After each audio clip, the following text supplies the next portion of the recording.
లదాఖ్లో ఎన్నో అద్భుతమైన ప్రదేశాలు చూసాం, కానీ ఇప్పుడు మనం వెళ్తున్న చోటు మాత్రం నిజంగా స్పెషల్. ఇది మన దేశంలోనే సెకండ్ హైయెస్ట్ విలేజ్. ఈ గ్రామం సముద్ర మట్టానికి 15,000 అడుగుల ఎత్తులో ఉంటుంది. మనలాంటి వాళ్ళకి ఇక్కడ సరిగ్గా ఊపిరి పీల్చుకోవడం కూడా కష్టంగా ఉంటుంది. ఆక్సిజన్ లెవెల్స్ చాలా తక్కువగా ఉంటాయి. అయినా కూడా ఇక్కడి ప్రజలు అసలు ఎలా జీవిస్తున్నారని అనిపించింది. ఇలాంటి కోల్డ్ డెజర్ట్ లాంటి ప్రాంతంలో, ఇంత హైట్ ఉన్న గ్రామంలో టెంపరేచర్ ఎప్పుడు ఎలా ఉంటుందో ఎవరం చెప్పలేము. చలికాలంలో అయితే ఈజీగా -35 డిగ్రీల వరకు ఉష్ణోగ్రతలు పడిపోతాయి. ఇక్కడ ఇంత పెద్ద గ్రామం ఉందంటే విశేషమనే చెప్పాలి. సోమోరోరి లేక్ ఒడ్డున ఉన్న ఈ చిన్న గ్రామం ప్రపంచానికి చాలా దూరంగా ఉన్న మరో లోకంలా అనిపిస్తుంది. ఇంత ప్రశాంతంగా, అద్భుతంగా కనిపిస్తున్న ఈ గ్రామం పేరే కర్జోక్. ఇక్కడ నివసించే చాంగ్పా ప్రజలు ఈ కఠినమైన ప్రకృతిలో ఎలా జీవిస్తున్నారు, అసలు వారి కథ ఏంటి, సోమోరోరి సరస్సు ఎందుకింత స్పెషల్, ఇవన్నీ ఈ జర్నీలో తెలుసుకుందాం.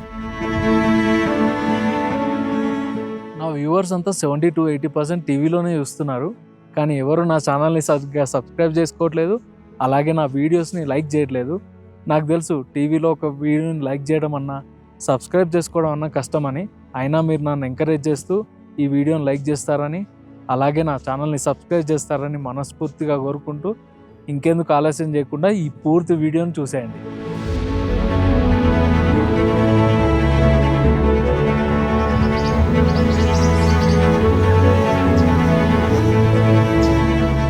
వరల్డ్లోనే సెకండ్ హైయెస్ట్ విలేజ్కి వెళ్ళాలంటే ముందుగా మన బాడీ ఈ హై ఆల్టిట్యూడ్ క్లైమేట్కి అక్లమటైజ్ అయ్యి ఉండాలి. దానికోసమని మేము లేలో ఉన్న మన తెలుగు అవలాక్ హోమ్ స్టేలో 2 రోజులు రెస్ట్ తీసుకున్నాం. ఇక్కడ మనల్ని చూసుకోవడానికి మన వంశీ అన్న ఎప్పుడూ ఉంటారు. ఇంకా ఆయన ప్రిపేర్ చేసే మన సౌత్ ఇండియన్ భోజనాలన్నీ చాలా డెలిషియస్గా ఉంటాయి. లదాఖ్ వచ్చే మన తెలుగు వాళ్ళైనా లేదా మన సౌత్ ఇండియన్స్ ఎవరైనా కూడా బై ఫ్లైట్ కానీ బై రోడ్ కానీ వస్తే ఖచ్చితంగా మన తెలుగు హోమ్ స్టేని అయితే చూస్ చేసుకోండి. మంచి సౌత్ ఇండియన్ ఫుడ్ అయితే మీకు ఉంటుంది. అండ్ వన్ మోర్ థింగ్, ఇది అసలు ప్రమోషన్ వీడియో అసలే కాదు, నేను హార్ట్ఫుల్గా నాకు నచ్చి చెప్తున్నాను. గత 3-4 ఇయర్స్ నుండి నేను లదాఖ్ వచ్చిన ప్రతిసారి లే సిటీలో మన అవలాక్ హోమ్ స్టేలోనే ఉంటానన్నమాట. చాలా మంచి ఫుడ్, మనకు బ్రేక్ఫాస్ట్లో పూరి, ఇడ్లీ అన్నీ దొరుకుతాయి, బిర్యానీలు, నాన్ వెజ్, వెజ్ అన్నీ ఉంటాయన్నమాట. సో ఖచ్చితంగా మీరు ఇక్కడ ఉండి ఒకరోజు అక్లమటైజేషన్ అయిన తర్వాత మళ్ళీ సర్క్యూట్ కానీ లేదంటే మీకు నచ్చిన ప్లేసెస్ కానీ ఎక్స్ప్లోర్ చేయండి, చాలా బాగుంటుంది.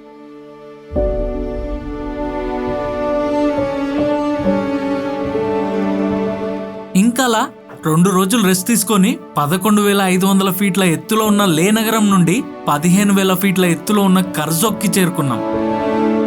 కానీ కర్జోక్కి రీచ్ అయ్యే ముందే మనకి హిమాలయాల్లో ఉన్న ఒక బ్యూటిఫుల్ లేక్ వెల్కమ్ చెప్తుంది. అదే ఈ అందమైన, అద్భుతమైన సోమోరోరి.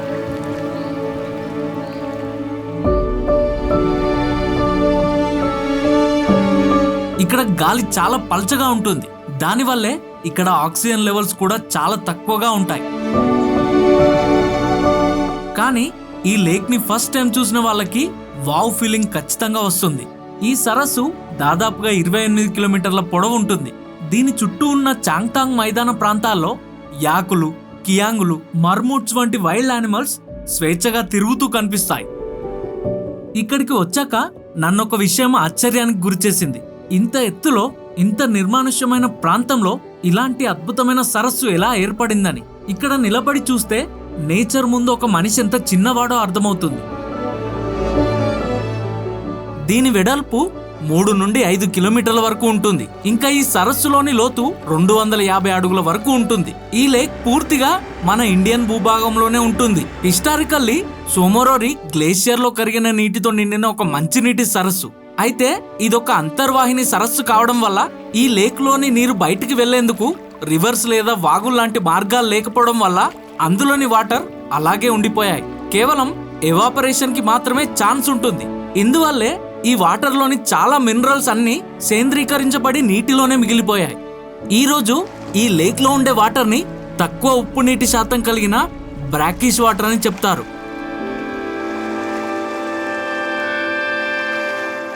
ఇంత అందమైన లేక్ కి ఆనుకోనే ఇలాంటి ఒక ప్రశాంతమైన గ్రామమైన కర్జోక్ ఉంది.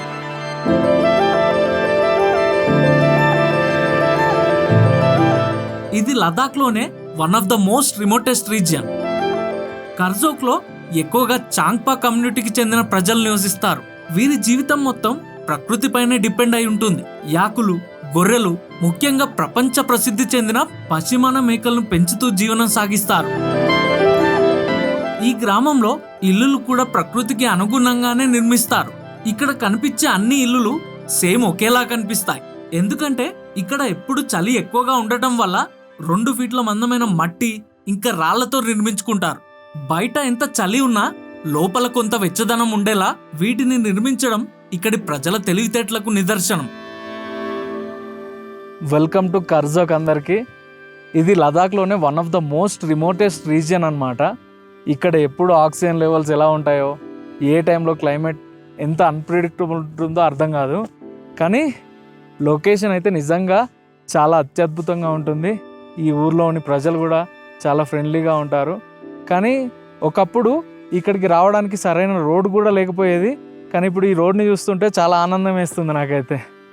బట్ చుట్టూ ఉన్న లొకేషన్ ఏదైతే ఉందో నిజంగా సోమరోరి లేక్ కానీ, ఆ చుట్టూ ఉన్న హిమాలయ పర్వతాలు కానీ, అండ్ మధ్యలో ఒక కొండపై ఒక స్టాచ్యూలా ఉన్న ఈ విలేజ్ ఇల్లులు కానీ అన్నీ నిజంగా చాలా బ్యూటిఫుల్గా ఉన్నాయని చెప్పుకోవచ్చు. చూస్తూ ఉంటే అలాగే చూస్తూ ఉండాలనిపిస్తుంది అనమాట. ఇంత ఎత్తులో ఇంత చలిలో మనిషి బ్రతకడానికి అత్యంత అవసరమైనయే నీరు. చలికాలంలో అయితే వాటర్ సోర్సెస్ పూర్తిగా గడ్డగట్టిపోతాయి. కేవలం కొన్ని చోట్ల మాత్రమే under ground sources through water వస్తాయి. అందుకే సమ్మర్ టైంలో మంచు కరిగి వచ్చే గ్లేషియర్ వాటర్ ఇక్కడి ప్రజలకు ఎంతో విలువైనవి. పైపుల ద్వారా వచ్చే వాటర్ ని చాలా దూరం నడుచుకుంటూ వెళ్లి 20-30 లీటర్ల క్యాన్స్ లో స్టోర్ చేసుకుంటారు. ఆ వాటర్ కోసమని రోజంతా అటు ఇటు తిరుగుతూనే ఉంటారు. చాలాసేపటి నుండి ఈ గ్రామంలో తిరుగుతూ ఉన్నా, ఎవరితో అయినా మాట్లాడదామని, వాళ్ళ ఇంట్లోకి వెళ్ళి చూద్దామని. కానీ ఎవ్వరు కనిపించట్లేదు. అందరూ వారి వారి పనులలోకి వెళ్ళినట్టున్నారు మోస్ట్లీ. ఇక్కడ దూరం నుంచి చూస్తే అందరూ వ్యవసాయం చేస్తూ కనిపిస్తున్నారు అనమాట. అందుకే వాళ్ళు ఇళ్లలో లేరేమో అని నా ఫీలింగ్.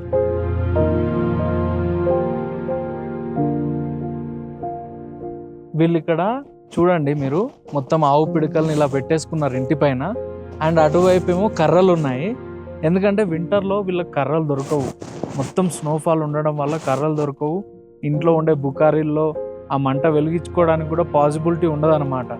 సో ఈ ఆవు పిడకల్ని యూజ్ చేసి వీటిని తెచ్చుకుంటారు. ఎక్కడెక్కడ ఉంటో తెచ్చేసుకొని, లేదంటే వాళ్ళ గేదెలు ఉంటాయి కదా, ఆ పేడతో తయారు చేసిన పిడకలన్నీ ఇలా ఇంటి పైన అమర్చుకుంటారు. అండ్ కొంతమంది ఇళ్ళ పైన నేను సోలార్ ప్లేట్స్ కూడా అబ్జర్వ్ చేశాను. చాలా వరకు సోలార్ని ఎక్కువ యూజ్ చేస్తున్నారు ఇక్కడ వాళ్ళంతా. కానీ భలే ఉంది ఈ గ్రామం అయితే. ఈ ఊర్లో తిరుగుతున్న టైంలో ఒక అమ్మగారు కార్పెట్ ని తయారు చేస్తూ కనిపించారు. ఇప్పుడు ఆమె తయారు చేస్తున్న ఈ కార్పెట్ కంప్లీట్లీ హ్యాండ్ మేడ్. ये किधर से मिलते हैं आप लोगों को? हाँ, शिप से। आप वो भी आप कर सकते?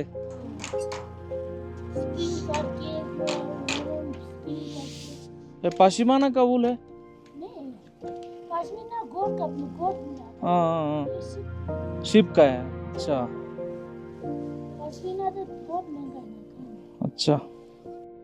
వీళ్ళతో మాట్లాడాక నాకు అర్థమైంది ఏంటంటే, చాలా కార్పెట్స్ స్థానిక గొర్రెలు, యాకులు లేదా పశ్చిమాన మేకలు ఉన్నితో తయారవుతాయని. ఒక్కో కార్పెట్ పూర్తవడానికి కొన్ని వారాలు, నెలల టైం పడుతుందని.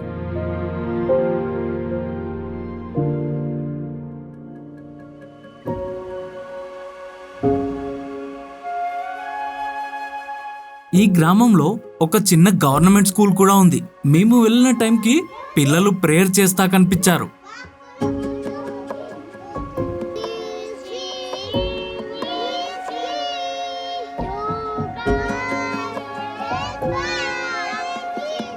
ఈ స్కూల్ మొత్తంలో ప్రస్తుతం కేవలం 10 మంది పిల్లలు మాత్రమే చదువుకుంటున్నారు.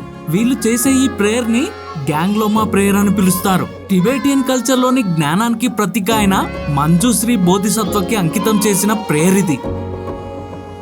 Which class you are studying? Nursery.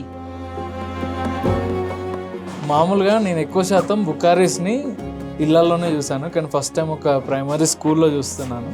చాలా డిఫరెంట్గా అనిపిస్తుంది. ఈ స్కూల్లో ఉన్న అట్మాస్ఫియర్ కూడా చాలా బాగుంది. పిల్లలందరూ ఆడుకుంటూ ఉన్నారు. జస్ట్ ఇందాకే స్కూల్ ఓపెన్ అయింది, మేము వచ్చామన్నమాట. కానీ ఒక చిన్న స్కూల్, చాలా తక్కువ మంది పిల్లలు.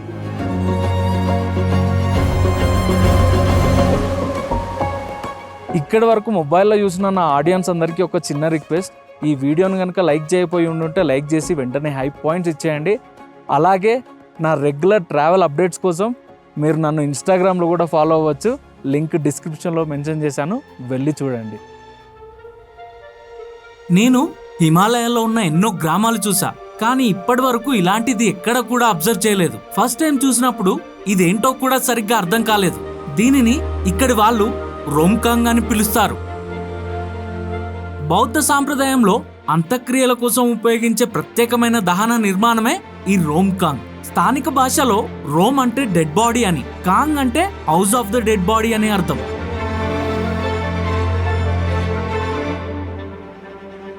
లదాఖ్ లాంటి ప్రాంతాల్లో అక్కడక్కడ మనకి ఒక్కదానిపై ఒకటి పేర్చిన రాళ్లు కనిపిస్తాయి.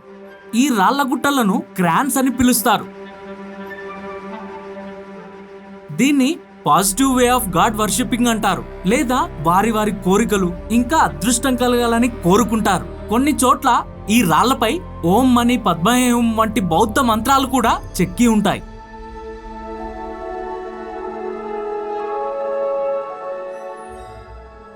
ఇక్కడున్న ట్రాన్స్ హిమాలయన్ రేంజ్ లోని అందమైన పర్వతమే ఈ మెంటోక్ కంగ్రీ. దీని పేరుకు అర్థం పూల పర్వతం అని. దాదాపు 20,600 అడుగుల ఎత్తులో ఉన్న ఈ శిఖరం చాంగ్తాంగ్ ప్రాంతంలో అత్యంత అందమైన ట్రెక్కింగ్ మౌంటైనరీ శిఖరాల్లో ఒకటిగా గుర్తింపు పొందింది. సోమోరోరి నుంచి కొద్ది దూరంలోనే చాలా మందికి తెలియని మరో అద్భుతమైన లేక్ ఉంది, అదే ఈ క్యాగర్సో. ఈ చుట్టూ ఉన్న ప్రాంతాల్లో ఇదొక పీస్ఫుల్ సరస్సు, కానీ ఇందులోని ఒక్క చుక్క నీరు కూడా తాగడానికి పనికిరావు, ఎందుకంటే ఇదొక సాల్ట్ వాటర్ లేక్.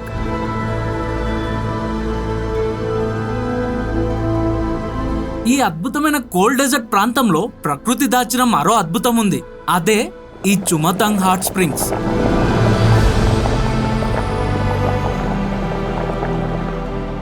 బయట ఇంత చలి ఉన్నా కానీ భూమిలో నుండి వేడివేడి నీరు కంటిన్యూగా పైకి వస్తూనే ఉంటుంది. కానీ ఒక విధంగా దీన్ని నేచర్లో వండర్ అని చెప్పుకోవాలి. భూమి లోపలున్న వేడి భూగర్భంలోని పగుళ్ల ద్వారా పైకొచ్చేదాన్నే జియోథర్మల్ యాక్టివిటీ అంటారు.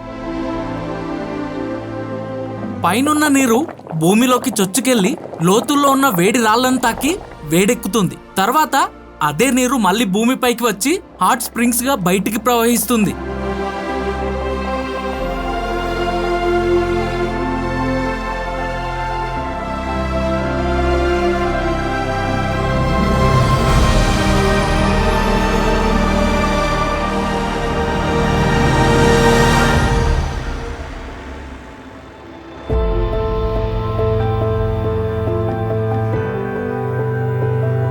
ఈ ప్రయాణం నాకు మరోసారి ఒక విషయాన్ని గుర్తు చేసింది.